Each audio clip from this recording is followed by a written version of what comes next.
La commande. Jira Sinai. Hey,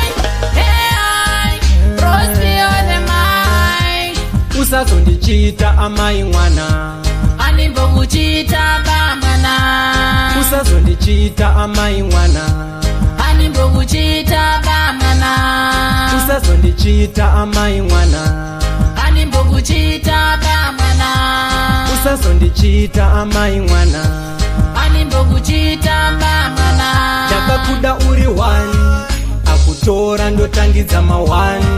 Hey, andide zvemafani, kuhama dzako ndobvisa ngowani. Don't worry, ndokubata zviripo. Baby wangu ndoweka uripo. Ndichakuda vavengi varipo. Kukutora vavengi varipo. Andimbo kuchita, andimbo kusiya. Ndiwa wangu, hey. Usazondichita amai mwana. Andimbo kuchita ba mwana. Usazondichita amai mwana. Andimbo kuchita ba mwana. Usazondichita amai mwana. Andimbo kuchita ba mwana. Usazondichita amai mwana. Andimbo kuchita ba mwana.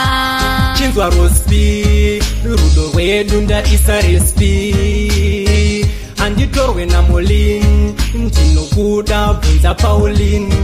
Ndinokuda Rasnaiki, bvunza wako Rasnoxi. Ndinokuda bvunza lako man. Uriko kwa moyo wangu uriko. Ndinozviziva unenge uchingwafa. Uriko. Usazondichita amai mwana.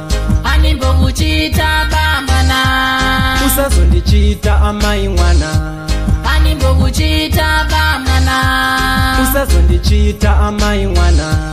Andimbo kuchita ba mwana. Usazondichita amai mwana.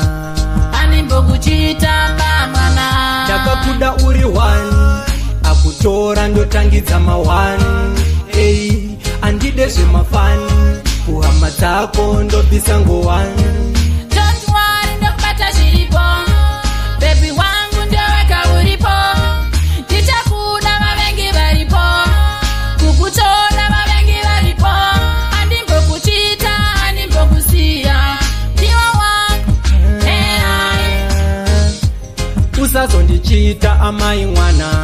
Andimbo kuchita ba mwana. Usazondichita amai mwana. Andimbo kuchita ba mwana. Andimbo kuchita ba mwana. Andimbo kuchita ba mwana.